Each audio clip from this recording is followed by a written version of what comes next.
Samantala, balikan natin si Gerard de la Peña tungkol sa inaalok nga umanong flood control option ng pribadong sektor sa pamahalaan. Gerard, ano ba ito? Cheryl, tama, nag-alok na nga ng tulong ang pribadong sektor sa mga lokal na pamahalaan dito sa Metro Manila.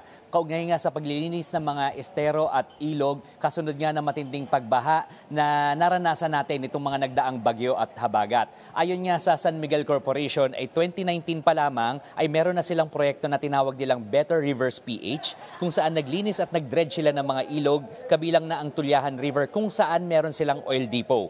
Handa raw silang magbigay ng tulong sa mga lokal na pamahalaan, basta sabihin lamang daw sa kanila kung saan sila maaaring makapaglinis. Marami naman na raw silang nalinis sa loob ng 5 taon at posible raw na mas malala pa ang pagbahang naranasan natin kung wala silang nagawa.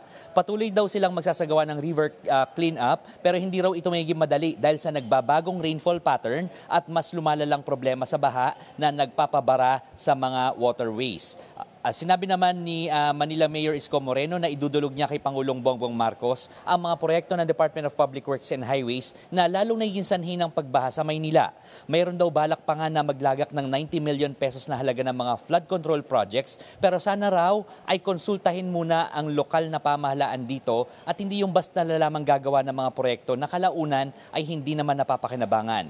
Bukod sa Sunog Apog, mayroon pang 3 pumping stations na hindi na i-turn over sa MMDA dahil hindi gumagana, partikular na ang Estero de Abad, Remedios at Padre Faura pumping stations. Cheryl, ayon pa kay Moreno ay dapat daw maitama na yung pagkakamali dahil buhay ng mga tao nakasalalay dito, katulad na lang ngayon na overwhelmed daw ang kanilang mga emergency rooms dahil naman sa tumataas na bilang ng leptospirosis, kaso ng leptospirosis, kasunod nga nitong mga naranasan nating pagbaha. Cheryl. Maraming salamat, Gerard de la Peña.